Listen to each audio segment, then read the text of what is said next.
දෙවන ලෝක යුද්ධය ආරම්භ වූ සමයේ මුහුදු බලය ලෝකය පාලනය කළ ප්‍රධාන ශක්තියක් විය.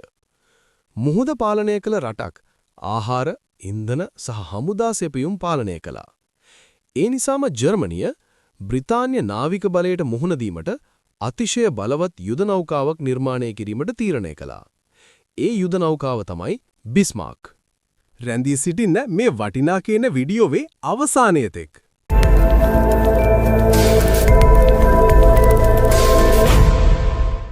බිස්මාර්ක් යුද නෞකාව 1936 වසරේදී ජර්මනියේ හැම්බර්ග් නගරයේ බ්ලෝම් ඇන්ඩ් වොස් නාවික ශාලාවේ නිර්මාණය ආරම්භ කළා. මේ නිර්මාණය කළේ නාසි ජර්මනියේ ප්ලෑන් සෙඩ් නාවික සැලැස්ම යටතේය. මෙහි අරමුණ වූයේ රොයල් නේවි කියන ලෝකයේ බලවත්ම නාවික හමුදාවට ඍජු අභියෝගයක් කිරීම. 1940 වසරේදී බිස්මාර්ක් යුද නෞකාව ජර්මන් නාවික හමුදාවට එක්වුණා. ඒ ඇයගේ සහෝදරිය වූ ටිරපිට්ස් නෞකාව සමගයි. බිස්මාර්ක් එම කාලේ විශාලම බැටල්ෂිප් වලින් එකක් වුණා. එහි දිග මීටර් 251ක් පමණ වූ අතර පළල මීටර් 36ක් පමණ වේ. එහි බර ටොන් 50000කට ආසන්න වුණා. මෙම යුද නෞකාව ඉතා ශක්තිමත් ආමරකකින් ආවරණය කරලා තිබුණා. ඒ ආමරක බොහෝ නාවික ප්‍රහාරවලට ඔරොත්තු දෙන ආකාරයට නිර්මාණය කරලා තිබුණා.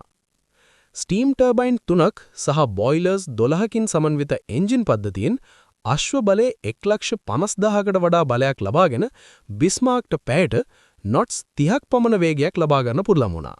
ඒ ආසන්න වශයෙන් පැයට කිලෝමීටර් 56ක් පමණ වුණා. ඒ වේගය බැටල්ෂිප් එකකට අතිශය ඉහළ එකක්. බිස්මාර්ක්ගේ ප්‍රධාන බලය එහි කාලතුක්කු පද්ධතියයි.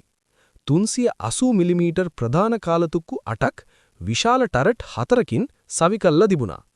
මෙම කාලතුක්කු දුර කිලෝමීටර් 30කට වඩා විනාශකාරී ෂෙල්ස් ප්‍රහාරයට යොමු කළා. ඒකට අමතරව මීඩියම් ගන් සහ ඇන්ටි එයාක්‍රාෆ්ට් ගන්ස් යුද නෞකාව ආරක්ෂා කළා. 1941 මැයි මාසයේදී බිස්මාර්ක් යුද නෞකාව ඔපරේෂන් රයින් ඌබන් නම් මෙහෙයුමට යොමු වුණා. මෙම මෙහෙයුමේ අරමුණු වුණේ ඇට්ලාන්ටික් මුහුදේ බ්‍රිතාන්‍ය වෙළඳ නෞකා සහ සප්ලයි කන්වොයිස් විනාශ කිරීම. බිස්මාර්ක් සමග හෙවි ක්‍රූසර් ප්‍රින්ස් ඔයිගන් මෙහෙයුමට එක්වුණා.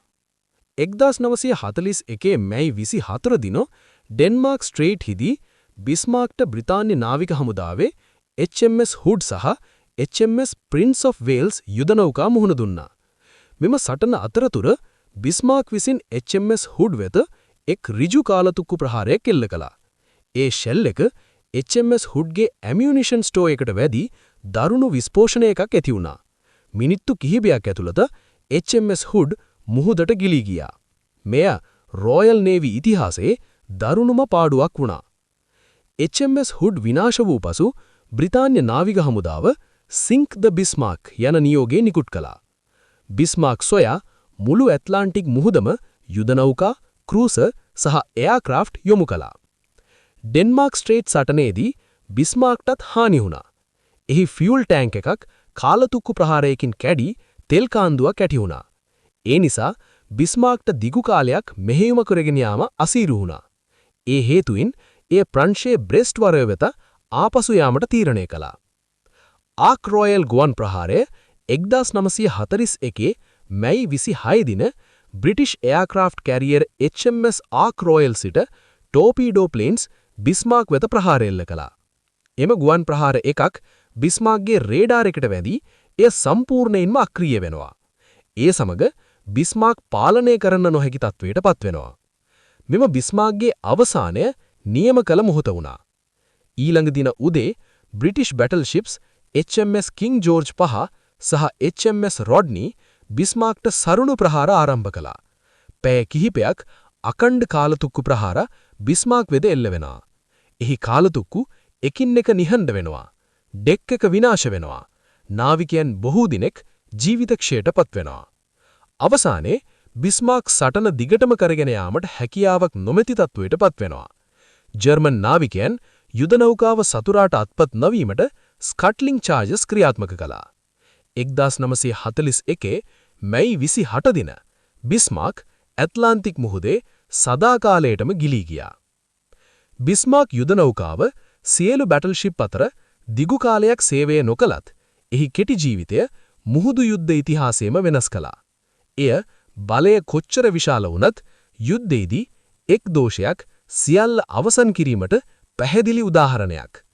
අදටත් බිස්මාර්ක්ගේ කතාව මුහුදු යුද්ධ ඉතිහාසයේ අමරණීය කතාවක් ලෙස අමතක නොවී පවතිනවා. මෙම වීඩියෝව හොඳයි නම් අපගේ channel subscribe කර ඊට එහා පැත්තේ තියෙන bell icon එක ඔබලා all click කරලා අපගේ තවත් වටිනා වීඩියෝස් නරඹන්න.